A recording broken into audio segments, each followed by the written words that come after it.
B'siyata d'shmaya, we're going to learn Eirovin Daf Yud Gimel. We're going to start on the last line of Daf Yud Beis Omid Beis. Mishum Rabbi Shmuel Omar Talmid Echod Chulei. Rabbi Akiva Omer Al Zeh ve'al Zeh Nechleku Chulei. What did we see in the Mishnah on Daf Yud Aleph Omid Beis? We saw that one of Rabbi Shmuel's Talmidim said to Rabbi Akiva in the name, or supposedly in the name of Rabbi Shmuel, that the machlokes bis Hillel and bis Shammai, whether in order to fix a mavui, it's enough to have either a koira or a lechi, or whether you need a koira and a lechi, is that also referring to a mavui that is less than 4 amos wide, or only if it's 4 amos wide? According to the Talmud of Rabbi Shmuel, in the name of Rabbi Shmuel, the machlokes is only on a large mavui, but a narrower mavui, Beis Shammai will agree to Beis Hillel that either a koira or a lechi is enough, and Rabbi Akiva argued and said that Beis Shammai argue even with a smaller mavui. Says the Gemara, Rabbi Akiva hainu tanakama, because the Mishnah starts hechsher mavui Beis Shammai omrim lechi v'koira, or Beis Hillel omrim oy lechi oy koira, and Rabbi Eliezer omer lechoyayin. Okay, we've discussed that already. And then mishum Rabbi Shmuel, etc., quoting Rabbi Shmuel, and then Rabbi Akiva Omer Rabbi Akiva al zeh ve'al zeh nechleku. The Tanakama before Rabbi Shmuel, they also didn't say that there's a difference between a large or a narrow mavui, and the Tanakama supposedly hold exactly what Rabbi Akiva says, that Beis Shammai argue even in a narrower mavui. Hainu Tanakama, Rabbi Akiva is the same as the Tanakama. Answers the Gemara, Ika beinayu, there is a difference, and the difference is as to how narrow the mavui can be, and there'll still be a machlokes. We've seen a number of times already. We last saw it on Daf Yud Beis Amud Aleph, that the opinion of Rav Ochli or Rav Yechiel was that a mavui that is less than 4 tefachim wide doesn't need any tikkun, according to Beis Hillel and according to Beis Shammai. So we don't know what the Tanakama holds and what Rabbi Akiva holds. But either way, even though they both say the same regarding a mavui that's less than 4 amos wide, but it could be they argue regarding a mavui that's less than 4 tefachim wide. Continues the Gemara, Tanya, Omar Rabbi Akiva, Lo Omar Rabbi Shmuel davozer, elo oisei Talmud Omar davozer. Rabbi Akiva, who's arguing with what this Talmud said in the name of Rabbi Shmuel, Rabbi Akiva said, I don't believe Rabbi Shmuel actually said such a thing. And Rashi says, Muchzakani boy, I know Rabbi Shmuel, says Rabbi Akiva, Shehu Chacham, that he's a very wise person, he wouldn't have said such a thing that in a mavui that's less than 4 amos wide, that Beis Shammai are going to agree to Beis Hillel. And obviously this Talmud of Rabbi Shmuel either misunderstood Rabbi Shmuel or didn't hear it from Rabbi Shmuel. Either way, I know Rabbi Shmuel didn't hold that way. V'halacha ka'isei Talmud, and the halacha is like that Talmud. And this doesn't make sense. You just said that you don't believe that Rabbi Shmuel said what this Talmud said in his name, and then you say the halacha is like this Talmud. If you say, you Rabbi Akiva say, I know Rabbi Shmuel didn't say it, you're obviously trying to imply that the halacha isn't like this quote, supposedly in the name of Rabbi Shmuel. And then you say the halacha is like what this Talmud is saying. Rav Yehuda Mashmuel explained, Rabbi Akiva just added these words, V'halacha ka'osei Talmud, not that he thought that was the halacha. Of course the halacha is not like this Talmud. Rabbi Akiva himself said he didn't believe that Rabbi Shmuel said what this Talmud had said in his name. Elo l'chaded bo hatalmidim, he just wanted to sharpen the minds of his Talmidim. So Rashi explains that shiasimu libom la Torah, they should put their heart into the Torah, v'yomru pilpul belibom lefikach shibchoi bifneihem. That the reason that Rabbi Akiva, he praised this Talmud in front of his own Talmidim was in order to encourage his Talmidim to delve into the depths of the pilpul of Torah. Rav Nachman bar Yitzchak says, Nir'in itmar, Not that Rabbi Akiva said to his Talmidim, halacha ka'isoi Talmud, that the halacha is like this Talmud. Rather, nirin, it would be logical. Logic seems to lean towards what this Talmud said. He's not really arguing in practical terms. He just wants to get the terminology exactly right. Rabbi Akiva didn't use the word halacha, he used the word nirin. It's worth pointing out here that what's the difference between Rabbi Shmuel and Rabbi Akiva in the Mishnah? The difference is only going to be whether Beis Shammai need a lechi and koira on a narrow mavui, or lechi or koira. So it's interesting that the whole machlokas is as to what Beis Shammai holds, because as far as what Beis Hillel holds, there's no machlokas. So the whole issue of halacha or not halacha, none of this is halacha, because it only ever applies. It only made a difference to Beis Shammai. It didn't make a difference to Beis Hillel at all. So there's something that the Mefarshim discuss here. Continues the Gemara. Omar Rabbi Yeshua ben Levi. Kol mokim she'ata moitze mishum Rabbi Shmuel Omar Talmud Echad. Like you saw in our Mishnah. In our Mishnah it said mishum Rabbi Shmuel, in the name of Rabbi Shmuel, Omar Talmud Echad. A certain Talmud said lifnei Rabbi Akiva, in front of Rabbi Akiva. Who is this Talmud that was a Talmud of Reb Yishmael and saying things over in Rabbi Shmuel's name to Reb Akiva? Who was this? Eino elo Reb Meir. Rabbi Yeshua ben Levi says it must be Reb Meir. Sheshimesh es Rabbi Shmuel v'es Reb Akiva. He was a Talmud also of Rabbi Shmuel and of Reb Akiva, and therefore he would come with quotes from Rabbi Shmuel and tell them to Reb Akiva. The Tanya we learned in the Brisa, Omar Reb Meir. Kishahoyisi Eitza Rabbi Shmuel, when I was learning by Rabbi Shmuel, Hoyisi Matil Kankantum Letoichadyoy. I would put Kankantum into the ink when I would write. Sefer Torah, Tefillin, Mezuzahs, when I would be a Sefer Stam, I would add Kankantum into the ink, which is something, an ingredient that makes the ink permanent. If there's Kankantum in the ink, you cannot rub out the ink. Even if you rub away the ink, there's always going to be a sign, there's going to be a stain, a mark that's going to be left. And Rabbi Shmuel, who obviously knew that I was putting kankantoim into the ink, he didn't say a word to me, he was okay with it. When I came to Rabbi Akiva, when later I, Reb Meir, became a Talmud of Rabbi Akiva, Osrolai, he did not allow me to use kankantoim. And we'll discuss later on in the Gemara why one should or shouldn't use kankantoim. Asks the Gemara, Eini, v'ha'omar of Yehuda, Omar Shmuel mishum Reb Meir. This, what we just quoted now, was a brisa in the name of Rabbi Yeshua ben Levi, who says he brought a brisa that Reb Meir was first learning by Rabbi Shmuel, then he was learning by Rabbi Akiva. And in that brisa, we also saw that Rabbi Shmuel was okay with kantoim, Rabbi Akiva wasn't. And something doesn't seem right, because there's another brisa that Rav Yehuda is quoting in the name of Reb Meir. Kishahoyisi lo meidetzel Rabbi Akiva, when I was first by Rabbi Akiva, hoyisi matil kankantoim, then I would use kankantoim, l'toichadyoy, into the ink, v'lo yomar li dova.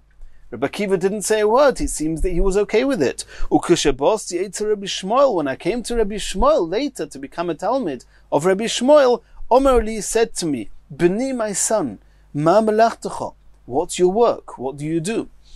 Omar Tilei, I said to him, Lav Lorani, I'm a scribe, I'm a cipher. Omar li said to me, B'ni, my son, have a zoyer b'melachtecha, be very careful with your work. Shemelachtecha meleches shamayim. Your work is holy work. It's work for Hashem. It's writing sifrei Torah, tefillin, mezuzahs. Shemo ato mechaser ois achas oy meyatir ois achas. Make sure that you don't have one letter too much or one letter too little. Nimtzeis machriv es ha'olam kuloi. Because with one extra letter, or with one letter too little, you can destroy the world. And Rashi tells us that when it says in the Pasuk, Hashem Elokim Emes, if you take the word Emes and you skip the Aleph, Chas v'shalom Meis means dead, you're machriv the Olam. If you say Hashem Elokim and then you say Meis Chas v'shalom instead of Emes, you've destroyed the world. And another Pasuk, when it says Vayedaber Hashem, Hashem spoke, if you would add a letter Vav, Vayedabru Hashem, Chas v'shalom, referring to Hashem in plural term, you've destroyed the world. You've become a kofer. So be very careful if you're a scribe, not to make sure that every single letter is there, not one more, not one less. Omarti lo, and I, Reb Meir, responded to Rabbi Shmuel as follows. Dover echod yeshli, I've got an ingredient, v'kankantum shmoi, the name is kankantum, shani mati l'toich hadyoy, I put that into the ink. Omer li, Rabbi Shmuel said to me, and we'll soon try and understand. The Gemara is going to discuss what was the response. Rabbi Shmuel said, make sure you don't have any letters too much or too little, and he responded with the ingredients of the ink. We'll soon understand that. But either way, Rabbi Shmuel responded to Reb Meir, V'chimatilin kankantum l'toich hadyoy, you're putting kankantum into the dyoy, v'alei omra Torah, the Torah says, v'kosav u'mocha. In the parasha of the Soita, where we all know that they would rub out a parasha that was written on parchment, and the pasuk says, "V'kosav esa'olu Yisrael," these curses would be written, hakohen b'sefer, it would be written onto some parchment, what we call a sefer, umocha el mei hamorim, and it would be rubbed out, erased into the water, and then this soita would drink the waters, as the psukim explain. So if it says that you have to write it and you have to be able to rub it out, it must be that it's a type of letters, type of ink that can be erased. And if you put kankantum in, you can't erase it. So stop using kankantum. You're not allowed to use kankantum. Asks the Gemara, Maika omarle, umaika mahardale. Let's first understand. What was Rabbi Shmuel trying to tell Reb Meir by saying, make sure that there's no letters more or less? Well, we know what he was trying to say to him. Be careful that you're very accurate with your writing, but umayko mahadole, how did he respond? What was the meaning of his response by saying, I put kankantum into the ink? Says the Gemara, hochi ka'omale. Loi mi boya, Reb Meir was saying, Loi mi boya bechaseris ubiyaseris de loita ina, de boki ano. Reb Meir was telling Rabbi Shmuel, don't worry, I will never write a letter too much or a letter too little. I am very expert. I know every letter where it belongs. You don't need to worry about that. But however, we're worried that maybe a fly is going to come, and you're going to have the word Hashem Echod, and a fly is going to sit on the corner of the Daled and remove the edge of the Daled, Chas v'shalom, turning it into a Reish. And Hashem Acher, Chas v'shalom, to say that. Elohim Acherim. You can't say about Hashem Acher. So he says, even there you don't need to worry, says Reb Meir to Rabbi Shmuel, Elafilim Meichash Lizvuv Nami. Even the suspicion or the fact that we're afraid that a fly is going to come, Dilma Osi v'Yosef Atage de Dalid, is going to sit on the corner. Tag is the crown, but is going to sit on the top right-hand corner of the Dalid. Umochik Klei is going to rub it out. Umashvele Reish is going to make it into a Reish Chas v'Shalom. Don't worry about that, said Reb Meir to Rabbi Shmuel. Dover echod yeshli, I put into the ink one ingredient, v'kankantum shemoi, kankantum, shani mate l'toich hadyoy, I put it into the ink. And therefore, even if a fly would come and remove the top layer of the ink, the remnants would always remain. Kankantum stops us being able to rub it out. The fly will not be able to turn the echod into acher. So that's what we've seen so far. And now the Gemara is saying, Kashya shimush ashimush. First of all, there's this contradiction here. In the Brisa that Rabbi Yeshua ben Levi mentioned, he was first with Rabbi Shmuel and only then with Rabbi Akiva. In the Brisa that Rav Yehuda mentioned, he was first by Rabbi Akiva and then by Rabbi Shmuel. And Kashya osra a osra. In Rabbi Yeshua ben Levi's Brisa, it was Rabbi Shmuel. He was first by Rabbi Shmuel, and Rabbi Shmuel was okay with the kankantim, and it was Rabbi Akiva that was not okay with the kankantim. In the second brisa of Rav Yehuda, Rabbi Akiva was okay with the kankantim, and Rabbi Shmuel wasn't okay with the kankantim. Kashya osra a osra. The one that says osr in this brisa is not the one that says osr in the other brisa. What's going on here? Says the Gemara, Bishloi meshimush ashimush loi kashya. The question as to who was he a Talmud of first, that contradiction we can easily get round. Meikara osele kamed Rabbi Akiva. At the beginning, first Rabbi Meir came to Rabbi Akiva. Umideloi motzi lemeikum alibe. But Rabbi Akiva was so deep.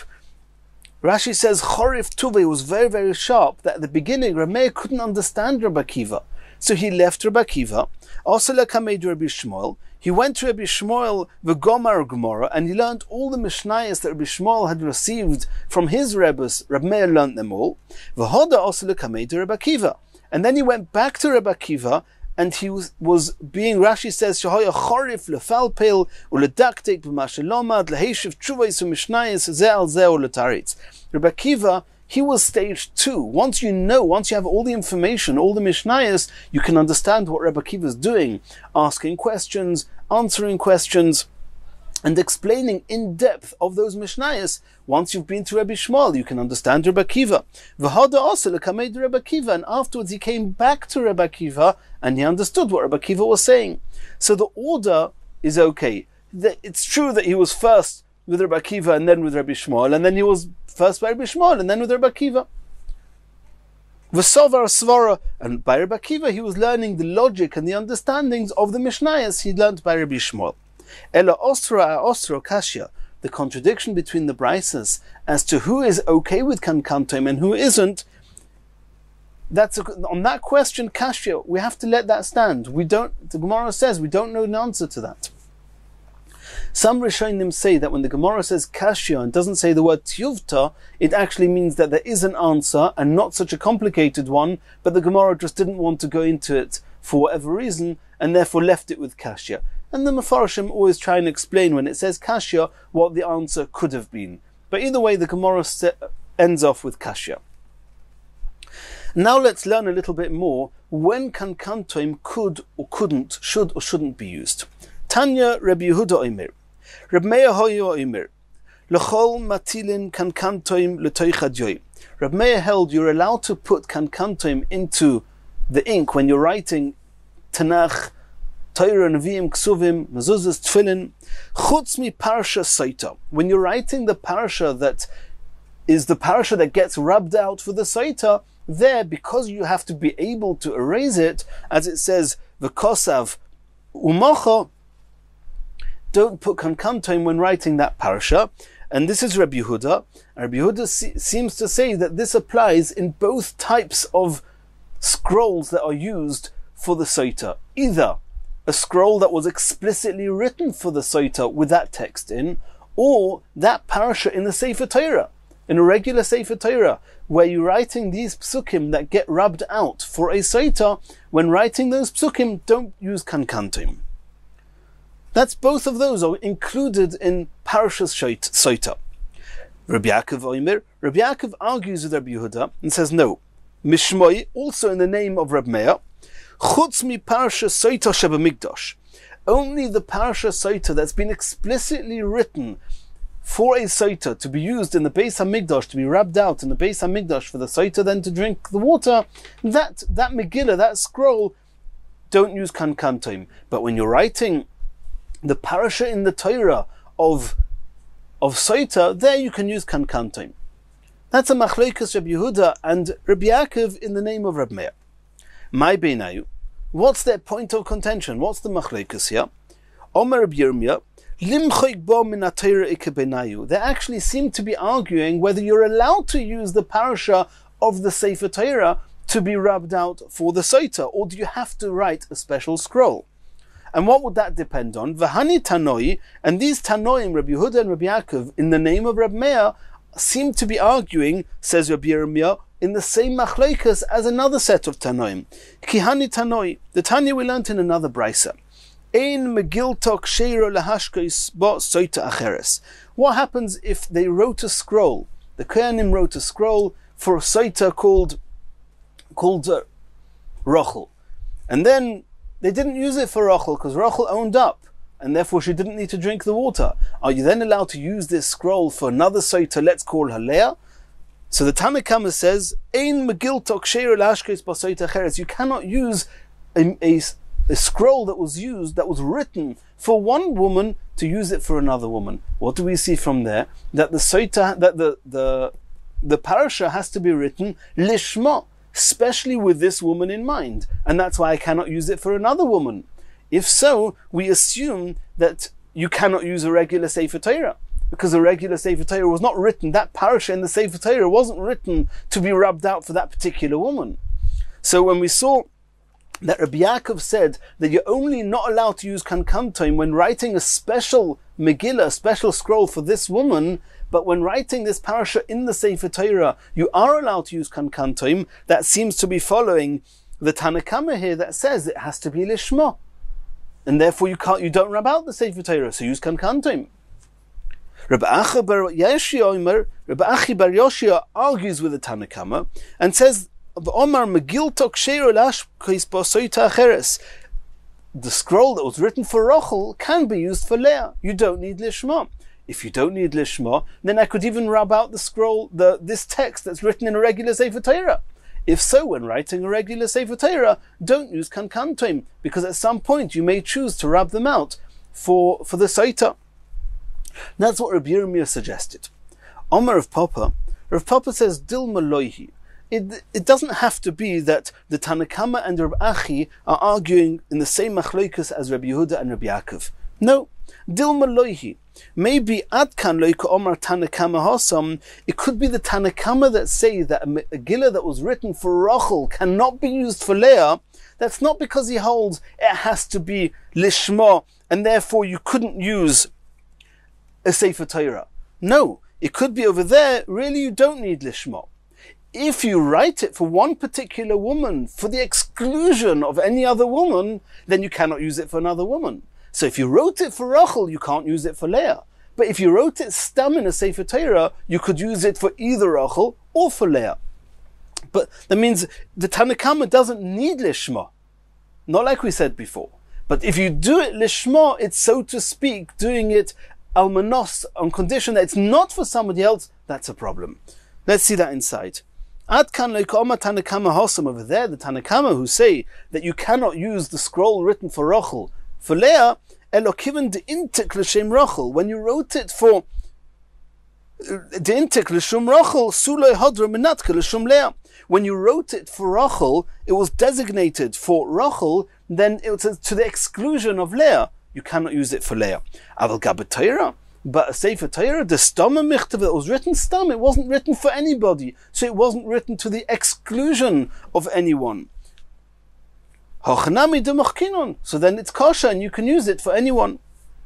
Omer of Nachman by Yitzchak. Rav Nachman by Yitzchak is not arguing with Rav Papa, but he's saying another point. Not only could the Tanna Kama who say that you cannot use Rachel's scroll for Leah, not only can they also hold, or can they hold that you're allowed to use the Sefer Torah, but even Reb Achi, who said that you're allowed to use the scroll of Rachel for Leah, it's not because you don't need lishma and then we can take it for granted that you even can use a Sefer Torah. No. It could be that he holds that even though I can use Rachel's scroll for Leah, I cannot rub out a Sefer Torah. And therefore he will hold that when you're writing a Sefer Torah, you're allowed to use kankantoim even in the parasha of Sota. Why? Dilma loy adkan loy ka'omer Reb Achi. When does Reb Achi bar Yoshia say that you're allowed to use Rachel's scroll for Leah? Hosam over there. Elo de'ichtav mias l'shum Sota ba'olam. Since this was written for a Sota, you can use it for any Sota you want. Aval gabet Torah? But Torah, why do people write Sefer Torah? L'Islamid ksiva. It's written in order to learn from it. Hachanami delei machkinon. You don't rub out that parasha ever. You write a scroll specially for Sota, and then you can use it for anyone. You don't need lishma. But even though you don't need lishma, it doesn't mean you can rub out the Sefer Torah. Sefer Torah was written in order to be learnt, not in order to be rubbed out. And therefore, you don't rub out the Sefer Torah ever, and therefore, even when writing this parasha in the Sefer Torah, you're allowed to use kankantoim. Asks the Gemara, V'lesle l'Reb Achi bar Yoshia hodit nan? Does Reb Achi bar Yoshia, what does he say? We just now saw, he says that if you write a scroll for Rachel, you're allowed to use it for Leah. Can that be? Does he argue with the Mishnah? It says in the Mishnah, Kosav get legarish es ishto, if somebody wrote a get to divorce his wife, V'nimlach, he changed his mind, Shalom Bayis got better, and he changed his mind, he doesn't want to divorce his wife. Umatzi ben Iro, he found somebody else who lives in the same town, Va'omar, and he said to him, Shimcha kishmi, your name is the same as mine. V'shem ishtecha kashem ishti, your wife's name is the same as my wife's name. So the text of this get suits you perfectly. You want to divorce your wife, so you can use this get. Nonetheless, says the Mishnah, posel legarish boy. You're not allowed to use the get that was used for Reuven is not allowed to be used for a different Reuven, even though his wife is the same and all the details are the same. You're not allowed to use it. Why not? Because it says in the Torah of a kosav lo. It has to be written exclusively for this woman. So to here, what does it say in the parasha of Soita? It says in the parasha, v'osa lo, that the Kohen has to do this for her. In the same way as we have v'kosav lo by get, we have v'osa lo with Soita. So how can you, Rav Achi, say that a scroll that was written for Rachel can be used for Leah? Answers the Gemara Hachi Hashta, I'll explain it to you. Hasam, over there in the case of get, v'kosav lo ksiv. It says that the v'kosav, the writing, has to be lo, has to be uniquely and exclusively for her. Be'inon ksiva lishmo, the ksiva has to be written lishmo, just for her. You can't use it for anyone else. Hacha, in the case of Soita, it says lo, but what does it say? V'osa lo ksiv, do for her. Does doing for her mean writing it in her name or rubbing it out in her name? Says the Gemara, be'inon asiya lishmo. You have to do the activity, the act has to be lishmo. Asiya dido, what's this act? What's this asiya? Mechikohi. The rubbing out of the scroll has to be for her. But writing the scroll doesn't need to be for her, and therefore a scroll that was written for Rachel can be later used for Leah.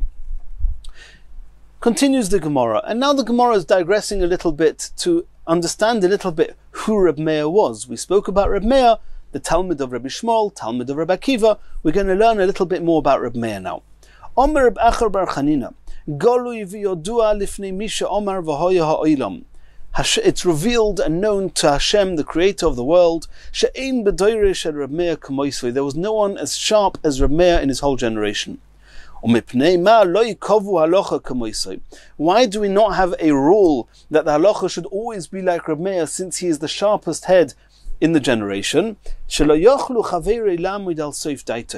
The reason is because his chaverim, his colleagues, couldn't always understand, because he was so sharp and he managed to give such logical sounding proofs to things that were halacha as well as to things that were not halacha. They had no way of determining when the halacha is like him and when not, so they couldn't rule like him.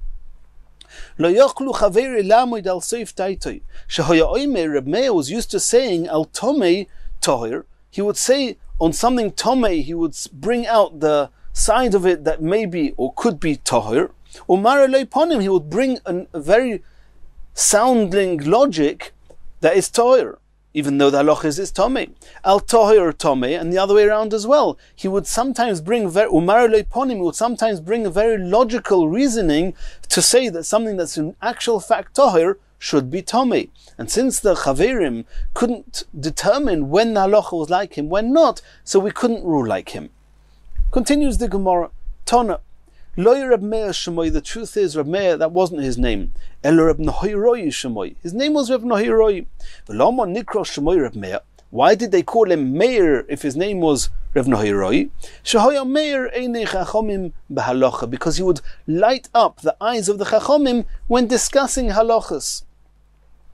And by the way, the Gemara says that there's another chacham mentioned in the Gemara a few places, another Tana, who we called him Reb Nahiroi. We saw this in Mesechus Shabbos. V'loi Nahiroi Shemoy. That Reb Nahiroi that we saw in Mesechus Shabbos, that wasn't really his name. Elo Reb Nechemya Shemoy. His real name was Reb Nechemya. V'omri lo others say Reb Elazar ben Aroch Shemoy. It was actually Reb Elazar ben Aroch. V'loma nikro Shemoy Nahiroi. Why did they call him Nahiroi? Shemanhir einei chachomim behalacha. He also would light up the eyes of the chachomim when discussing halacha. And the Noda B'Yehuda has got a tshuva to explain why I read the Gemara the way I did, and because it cannot be that Reb Meir was Reb Elazar ben Aroch and Reb Nechemya. It cannot be they were all one person. There was 2 or 3 generations between them. Continues the Gemara. Omar Rebbe. Rebbe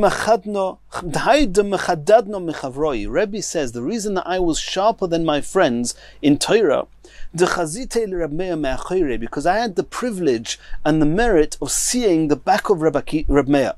Ve'ilu chazita mikamei, and if I would have seen his face from the front, hava mechadad natfei, I would be even sharper. It says in the pasuk, "V'hoyu einecho royois es mirecho." There's a tremendous advantage in understanding and in depth, in sharpness, just by seeing one's Rebbe. And it's worth making a point of having a Rebbe and seeing one's Rebbe. Continues the Gemara, Omer Bavo, Omer Rabbi Yochanan. Talmid hoya lo li Reb Meir. Reb Meir, the Talmid, v'sumchus shmoi. His name was Sumchus. Shehoya oimer el kol dover v'dover shel tumah. Everything that was tomei, he would say, Arboim u'shmoino tamei tumah. He would have 48 reasons to explain why the halacha was that it's tomei. Val kol dover v'dover shel taira. On everything that the halacha ruled that it was tahir, Arboim u'shmoino tamei taira. He would explain in 48 ways why the halacha is that it should be tahir. Tana, says the Gemara, Talmid Vosik Hoya Bayavne. There was a distinguished Talmid in Yavne, name of a place. Shahoya Metayres Asheretz. He had the ability to prove that a sheretz was tohir b'meo v'chamishim tamim. 150 reasons. Omer Ravina says, Ani odun, I'll make a kal v'choyme v'atarenu. I'll show you a kal v'choyme that would tell us that a sheretz is tohir. And this Gemara is very difficult to understand because the Torah says a sheretz when it dies is tomei. So what's these 150 reasons to say it's tohir, and what's Ravina coming to bring a kal v'choyme? The Gemara is going to refute the kal v'choyme. But what we're trying to do here is something which is, it's not within the, we can't go into that now, but it's something that has to be understood. What was the kal v'choyme that Ravina said that kal v'choyme would say that a sheretz should be tohir? It says, Umar nochosh, a snake. Shemeimis umar betuma. It kills people and animals, and dead people, dead animals, they have tumah to them. So this nochosh itself causes tumah into the world. Tohir, nonetheless, the nochosh itself is not one of the shrotzim. The Torah tells us what the shrotzim are. Nochosh, the snake, is not one of them. So even though the snake kills man and makes him tomei, serious tomei, it's aviyah v'is hatuma, and nonetheless the snake himself is tohir, sheretz, the typical shrotzim that we know, the 8 shrotzim, she'ein meimis umar betuma, that they do not kill people adding tumah to the world, lo kol shekein. Of course they should be tohir. They should be even more tohir than the snake is, and the snake is tohir when it dies. We're talking about tumas sheretz. It could be there's tumas nevela, but tumas sheretz only applies to those 8 shrotzim. And now we have a kal v'choyme to say that the shrotzim shouldn't be tumas sheretz because they should be more tohir than a dead snake, and a dead snake is not tumas sheretz. That was Ravina's kal v'choyme. V'lohi, the Gemara says this is not a good kal v'choyme. Ma'aseh koitz ba'alma ka'ovid. What the snake is doing is not because he's a snake. All he's doing is no different to what a thorn is doing, where we find that there are different thorns that when they pierce a person, it causes him to die. So too, all the snake is doing is piercing the person.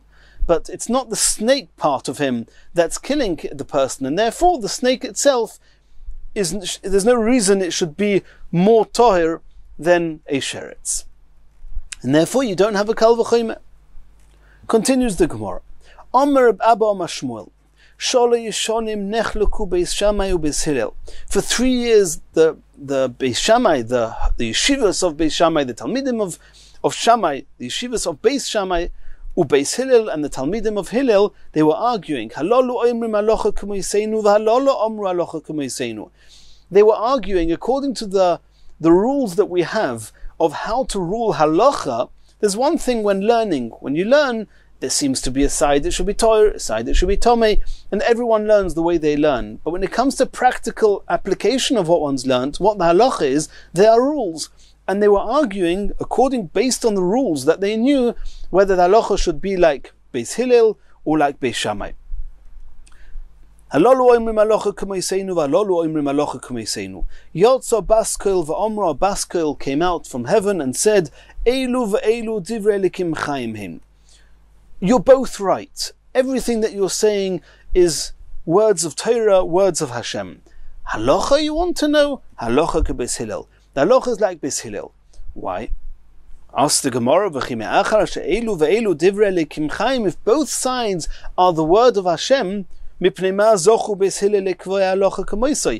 you say that one camp is sharper than the other, and therefore they are more correct than the other, more emes than the other, I can understand the halacha should be like them. But if you say that both sides are equally emes, then it's not the level of emes that determines that the halacha is like one side. So what does determine? Why should the halacha be like Beis Hillel if they are not more correct than Beis Shammai? Says the Gemara, because they are very calm and patient. They would, when they would learn and say over the teachings, they would say their own teachings. They didn't undermine Beis Shammai, even though they argued with Beis Shammai. When they would learn, they would quote and recognize what Beis Shammai said. And Rashi brings an example of Brachas Daf Yud Amud Beis, where Beis Hillel said his own halacha, arguing with Beis Shammai, but then explained how to answer Beis Shammai's question. He took Beis Shammai seriously. Not only that, when there's an opportunity to say over or to refer to both the elders of the yeshiva of Beis Shammai and the elders of Beis Hillel, who would they quote first? They would first quote Beis Shammai. That's how humble they were. As we see, it's a Gemara and Brachas and Sukkah, as follows: if somebody was sitting in a sukkah, he was in the sukkah, his head and his body, most of his body in the sukkah, but his table was in the house. And the Gemara in Sukkah discusses, does that mean that the sukkah was too small, or does it mean that it was a big sukkah but the table was in the house? We're not going into that now. Either way, Beis Shammai poislim, Beis Shammai say it's possible to sit in a sukkah like that. Beis Hillel say it's kosher to sit in the sukkah. As long as the person is Rosh V'Rubai in the sukkah, it's kosher. Omru Beis Hillel Beis Shammai. Beis Hillel said to Beis Shammai, was there not an incident like that? Shaholchu ziknei Beis Shammai v'ziknei Beis Hillel. This is where we find it. Beis Hillel said to Beis Shammai, did the elders of Beis Shammai and the elders of Beis Hillel, they quoted Beis Shammai first. That's how humble they were. Did the elders of both sides not go levakir Rabbi Yochanan ben Hachiranis? Did they not go and visit Rabbi Yochanan Hachiranis? Umatzu, and they found him Yeshiv, Rosh V'Rubai b'Sukkah v'Shulchoni b'Seich HaBayis. They found him sitting exactly like that. He was in the sukkah, his table was in the house, and nobody said anything to him. So Beis Hillel say, is that not proof that the halacha is like us? Even the elders of Beis Shammai didn't say anything to him that he's not Yetzer. Omru lem Beis Shammai. Beis Shammai said to Beis Hillel, Imi shom raya, you're trying to bring a proof from there? On the contrary, Afhein Omruloi, the Ziknei Beis Shammai did say something to him. They said to him, Im kachno hoisa noeg lo kiyamta mitzvah sukkah biyamecha. If this is how you've always been sitting in the sukkah, you've never been mekayim the mitzvah of sukkah. So that's a Mishnah, a Brisa, and it's a sugya in Masechah Sukkah. But what do we see from here? That Beis Hillel quoted the elders of Beis Shammai before they quoted their own elders. That's how humble they were. A person who is humble, who lowers himself, Hashem lifts him up. But somebody who raises himself up with haughtiness and pride, Hashem will find ways of humiliating him. If somebody's running after Gedula, greatness, prestige, somebody who runs after that, Gedula berachas mimenu, the Gedula runs away from him. Somebody who runs away from Gedula machzeres acharov, then he'll find that honor is running after him. If somebody pushes the time, that means he tried to venture on some endeavor, a business or whatever he was doing, and he saw things were not working. The time wasn't right. And he forces the time. He says, no, I'm going to do it anyway. Since as far as the time is concerned, it doesn't seem to be the right time, time is going to push him away. He's not going to be successful. Somebody who's humble and says, this doesn't seem to be the right time. Maybe another time it will work out, will be a better time, then the next time some time later, which is a more opportune time for success, it will stand him in good cause and he will be successful. Continues the Gemara. Tonu Rabbanon shtei shonim umechzo. For 2.5 years, nechluku beis Shammai beis Hillel. The beis Shammai beis Hillel were arguing. Halolu oimrim. One side said, Noach lo la'odom shelo nivra yosem mishe nivra. It's easier for a person had he not been born than had he been born. Valolo oimrim, and others say, no. Noach lo la'odom shelo nivra yosem mishe nivra. It's preferable that he was born rather than had he not been born. Nimnu v'gomru. They voted, they counted who's going to have the last word. And what did the vote come to? It's true that in a certain aspects it would have been easier and rather that we were not born than that we were born. But keep in mind, now that you were born, you should search in all your deeds. Make sure there's no aveirus there. If there's aveirus there, do tshuva. V'omrilo, and others said, not yefashlesh b'maisov, yemashmesh b'maisov. You should examine your ways. Make sure to always make a positive calculation. When the Yetzer Hara says, don't do a mitzvah, it's going to cost you whatever it will cost you, keep in mind the tremendous reward you're going to get for it. When the Yetzer Hara tells you, do an aveira, you have something to gain, keep in mind what you're going to pay for it at the day of judgment. It's not worth it. And somebody who's a mora de chushbana, somebody who lives with a cheshbon, that's called yemashmesh b'maisov. Now that you were born with all the challenges of this world, live your life, yefashfesh and yemashmesh b'maisov, and you'll get through it, b'siyata d'shmaya. And in Yirtzeh Hashem, in the next year, we're going to carry on more of Hilchos Eirovin in the next Mishnah.